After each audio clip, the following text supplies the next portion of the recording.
তুমি চা নিয়ে আসলে, আমাদের কাজের বুয়া কোথায়? আজকে তো 2 দিন পর্যন্ত আসে না।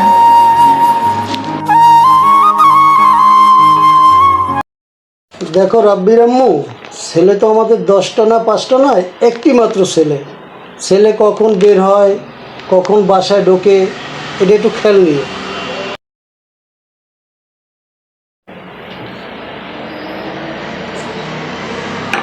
রাব্বি কি নাস্তা খেয়েছে? না, ও তো এখনো ঘুমায়। ঠিক আছে, তাহলে তুমি রাব্বিরে উঠে যা, নাস্তাটা খাওয়াই নাও। আচ্ছা।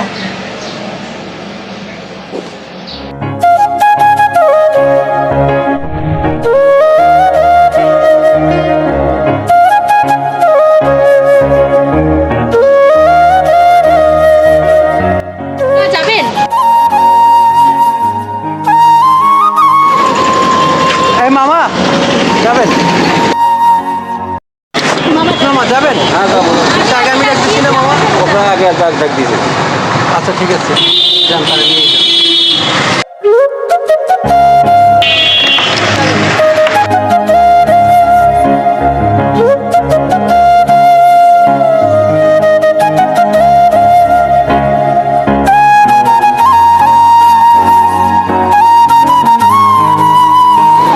হ্যাঁ মামা, এই তো আমি বের হচ্ছি।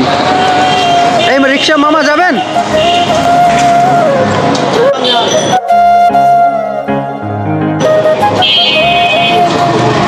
চলেন তো।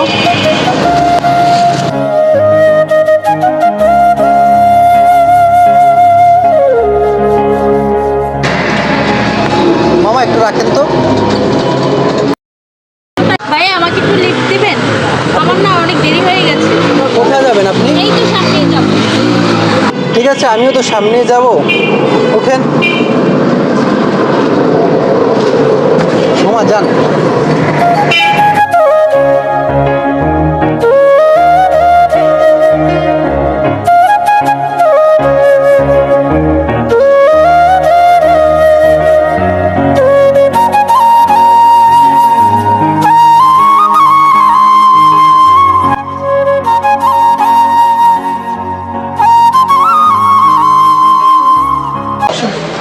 কে বিলাত ভাই?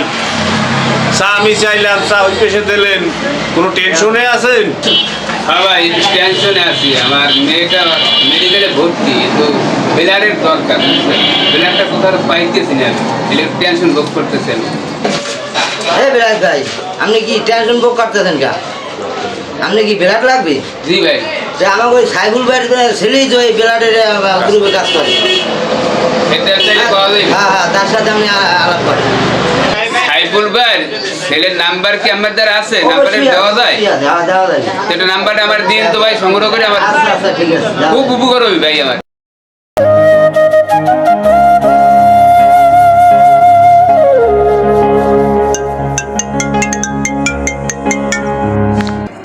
হ্যালো রাব্বি, বলো। ইমা কেমন আছো? ভালো আছি, তুমি কেমন আছো? এই তো ভালোই আছি। খাওয়া দাওয়া করছো? হ্যাঁ, খাওয়া দাওয়া করছি, তুমি করছো? এই তো করলাম। কালকে একটু ফ্রি আছো? হ্যাঁ, ফ্রি আছি। কেন? তোমার সাথে জরুরি কিছু কথা ছিল তো, একটু দেখা করতাম আর কি। আচ্ছা ঠিক আছে।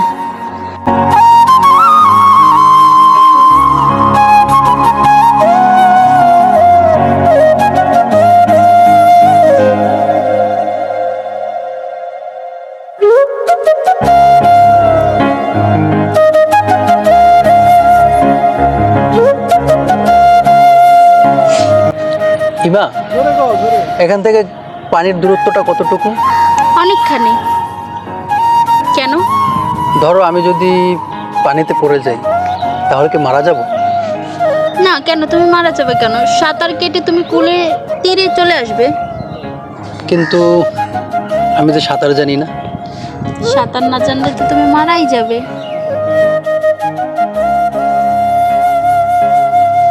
তুমি হঠাৎ এই কথাটা জিজ্ঞেস করলা কেন? না কিছু না, ছাড়ো, চলো আমরা একটু হাঁটি। আচ্ছা চলো।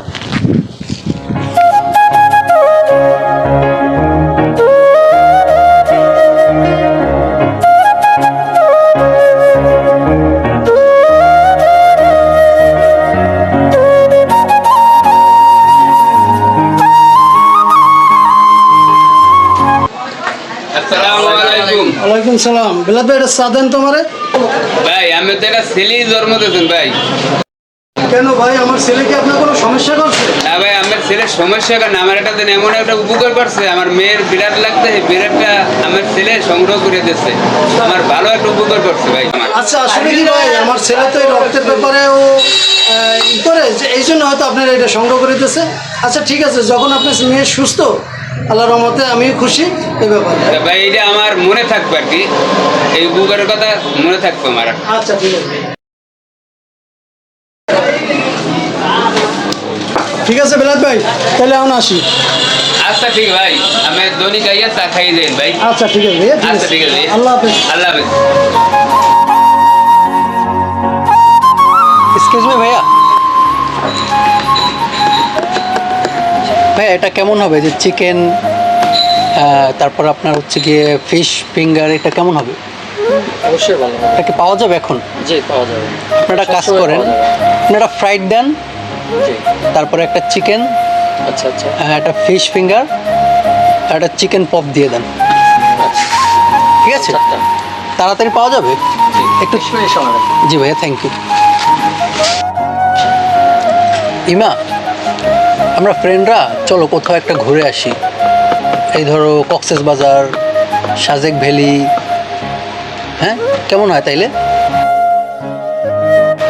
দেখো আমার বাসা থেকে তো এত দূরে আমাকে যেতে দিবে না, আশেপাশে কোথাও যাব, এটা মানে ওই যে বের হই তাই রাগারাগি করে, এত দূরে কখনো সম্ভব না। ইমা, আমার না তোমার সাথে একটা কথা ছিল, অনেক দিন ধরে বলবো বলবো, কিন্তু কোনোভাবেই না আমি তোমাকে বলতেও পারতেছি না আর বোঝাতেও পারতেছি না। কি কথা বলো? কিভাবে যে আমি তোমাকে বোঝাই, আসলে তুমি কোনোদিন বুঝবে না।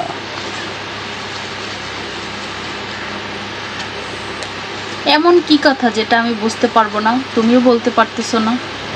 দেখো, কিছু কিছু জিনিস আছে যেগুলো আমাদের চারপাশে অনেক সময় অনেকভাবেই আমরা মানুষকে বোঝানোর জন্য চেষ্টা করি, কিন্তু মানুষ যদি বুঝো না বোঝার ভান করে তাইলে তো আমাদের কিছু করার থাকে না। অনেক সময় অনেক কিছু চোখ দিয়েও বুঝে নিতে হয় যে আমার চোখ কি বলে। আচ্ছা তুমি কি বলতে চাচ্ছ আমি কিন্তু সত্যি বুঝতে পারতেছি না, তুমি একটু বুঝিয়ে বলো না। তুমি কি সত্যি বুঝতে পারতেছো না নাকি বুঝতে চাচ্ছ না? সত্যি আমি বুঝতে পারছি না। তোমাকে যে আমি কিভাবে বোঝাই। যাক বাদ দাও, তোমার আর বোঝাবুঝির দরকার নেই, বুঝাইতেও হবে না, তুমি বলতেও পারবে না কখনো। আজকে উঠি, আজকে আমার একটু কাজ আছে। আচ্ছা তুমি থাকো, আজকে আমি আসি। না,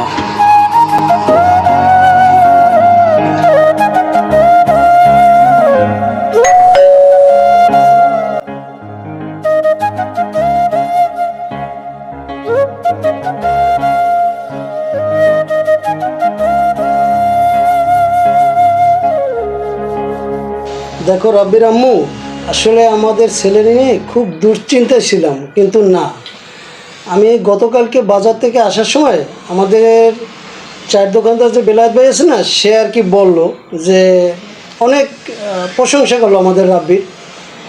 সে নাকি তার মেয়েকে রক্ত দিয়ে সে তার জীবন ফিরিয়ে দিয়েছে। আসলে মানবতার জন্য খুব আগান্য আছে, তারপর সে মানুষের পাশে দাঁড়ানোর জন্য চেষ্টা করে। যাক, আমরা আশা করি আমাদের ছেলে তো এভাবেই যেন সবার পাশে সবসময় থাকতে পারে।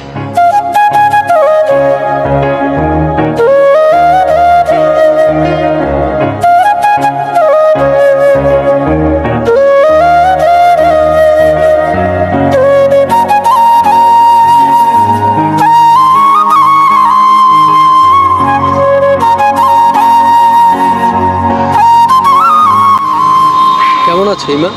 ভালো আছি, তুমি কেমন আছো? এই তো আছি। কি ব্যাপার, এত লেট হলো কেন? কোথায় ছিলে তুমি এতক্ষণ? আর বইলো না, রাস্তায় এত পরিমাণে জ্যাম, এই সেজন্য আর কি একটু লেট হচ্ছে। আচ্ছা ডেকেছো কেন বলো? একটা ইম্পর্টেন্ট কথার জন্য তোমাকে ডাকছি। কথাটা যে তোমাকে কিভাবে বলবো মানে কোনোভাবেই বুঝতে পারতেছি না যে কিভাবে বলবো, কিন্তু কথাটা আজকে তোমাকে বলতেই হবে আমার। আচ্ছা কি এমন কথা যে বলবো বলবো বলতেছো, ডিরেক্ট বলে দিলে কি হয়? এমন কি কথা যে বলতে পারতেছো না? ইমা, বিগত অনেক দিন ধরে তোমার সাথে চলাফেরা করছি, ঘোরাফেরা করছি, এখানে যাচ্ছি সেখানে যাচ্ছি, মানে কথাটা যে তোমাকে কিভাবে বলবো কোনোভাবে আমি বুঝে উঠতে পারছি না। কি এমন কথা তুমি নির্দ্বিধায় বলো। ইমা, আমি তো তোমাকে অনেক পছন্দ করি। তোমার সাথে চলতে চলতে কখন যে আমি তোমাকে ভালোবেসে ফেলেছি সেটা বুঝে উঠতে পারছি না। এইসব তুমি কি বলতেছো রাব্বি? শোনো রাব্বি, তোমার বাবার একটা রেপুটেশন আছে এলাকায়, সবাই তোমার বাবাকে অনেক ভালো জানে, সম্মান করে, শ্রদ্ধা করে। এখন তুমি কি চাও তোমার কারণে তোমার বাবার দিকে মানুষে খারাপ দৃষ্টিতে তাকাক? তোমাকে আমি অনেক ভালো একটা ছেলে ভাবছিলাম, আর তুমি ভালো বিধায় কিন্তু তোমার সাথে আমি বন্ধুত্ব করছিলাম, কিন্তু তুমি যে এটা সুযোগ নিয়ে তুমি আমাকে এমন একটা প্রস্তাব দিয়ে বসবে, এটা আমি কখনোই কল্পনা করিনি। তোমার থেকে আমি এটা আশা করিনি। কিন্তু ইমা, বাস, তুমি আর কিছু বলো না প্লিজ। আর শোনো রাব্বি, তুমি আমার সাথে কখনো যোগাযোগ করার চেষ্টাও করবে না, আর ফোনও দিবে না আমাকে, আর বিরক্তও করবে না কখনো, মনে থাকে জানো তোমার। ইমা,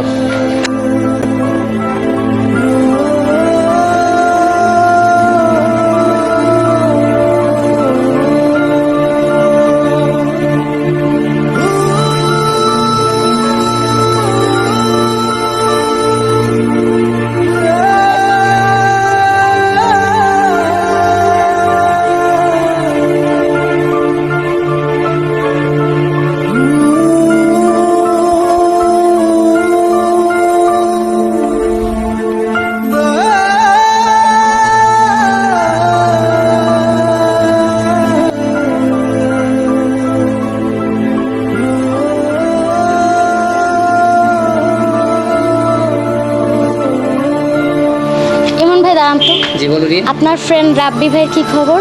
কেন রিয়া, তুমি জানো না রাব্বির কি হয়েছে? কই না তো, আমি তো কিছুই জানি না, কি হয়েছে? রাব্বি তো অনেকদিন ধরে অসুস্থ, মৃত্যুর সাথে পাঞ্জল আছে, ওকে তো আমি এখন দেখে আসলাম। ও আচ্ছা, এর জন্যই হয়তো আমার ফোন রিসিভ করে না। জি, আর রিয়া আমার কাজে আমি যাই।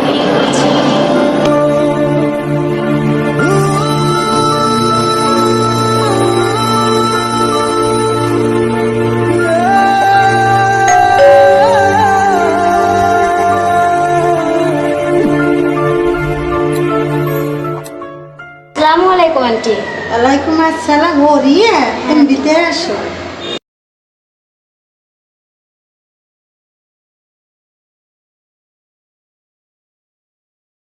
আন্টি রাব্বি ভাইয়ের কি হয়েছে? দুই দিন ধরে খুব অসুস্থ। আচ্ছা ঠিক আছে, আপনি তাহলে আসেন, আমি দেখছি।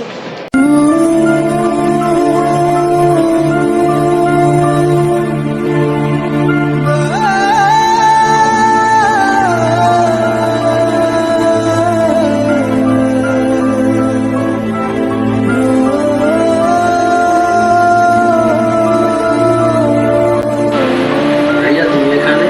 হ্যাঁ, তোমার বন্ধু ইমনের কাছে শুনলাম তুমি দুদিন যাবত অসুস্থ, তাই দেখতে আসলাম।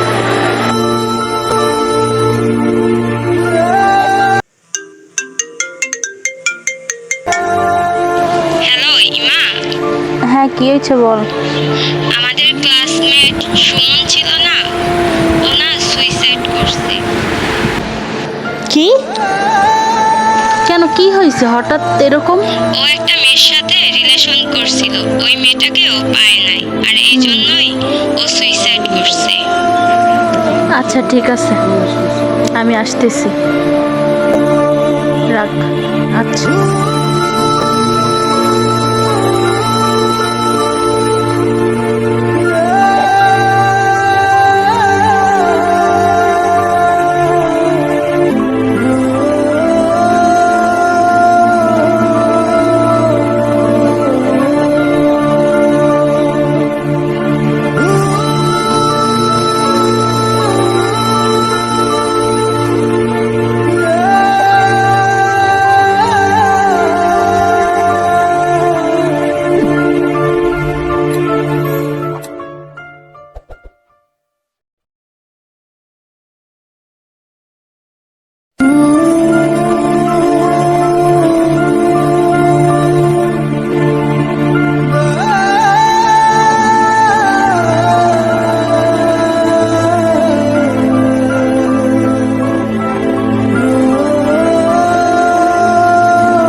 ইমা তুমি?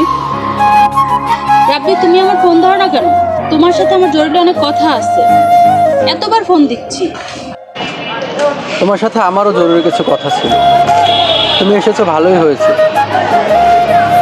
দেখো ইমা, সৌন্দর্য আর অর্থ সম্পদ দিয়ে ভালোবাসা হয় না। ভালোবাসতে একটা সুন্দর মনের প্রয়োজন হয়। তুমি জানো আমার প্রচুর খারাপ সময় আমার পাশে কে ছিল? এই যে মেয়েটাকে দেখছো, ও। তোমাকে ভালোবাসতে বাসতে আমি ভুলেই গিয়েছিলাম যে আমাকেও কেউ এতটা ভালোবাসতে পারে। তুমি জানো না আমি মৃত্যু সজ্জায় ছিলাম, প্রতিনিয়ত মৃত্যুর সাথে পাঞ্জা লড়ছিলাম। ঠিক সেই মুহূর্তে আমাকে মৃত্যুর হাত থেকে কে বাঁচিয়েছে জানো? এই যে মেয়েটাকে দেখছো, এই মেয়েটা আমাকে পাগলের মতো ভালোবাসতো, কিন্তু আমি ওর সত্যিকারের ভালোবাসাটার কখনো মূল্য দিতে পারি। তুমি বিশ্বাস করো ইমা, আমিও তোমাকে এতটা ভালোবাসতাম, আমার মনে হয় না পৃথিবীর অন্য কেউ তোমাকে এতটা ভালোবাসতে পারবে। কিন্তু তুমি না কখনোই আমার এই ভালোবাসাটার মূল্য দিতে পারো। আমি এখন বুঝে গেছি আমার জীবনে রিয়ার ভালোবাসাটাই সত্য ছিল, আর আমি একটা মিথ্যা মোহমায়ার পিছনে এতদিন ছুটেছিলাম মরিচিকার মতো। আমি একটু দেরি হয়েছে আমার বুঝতে রিয়ার ভালোবাসাটা, কিন্তু আমি এখন বুঝে গেছি যে আমাকে কে সত্যিকারের ভালোবাসে। ঠিক আছে রাব্বি, তুমি ওকে নিয়ে ভালো থাকো। আমি আসছি। দাঁড়াও ইমা, আমি তো কখনো তোমার কোনো উপকার আসতে পারিনি। আজকে শেষবারের মতো তোমাকে একটু উপকার করে দেই।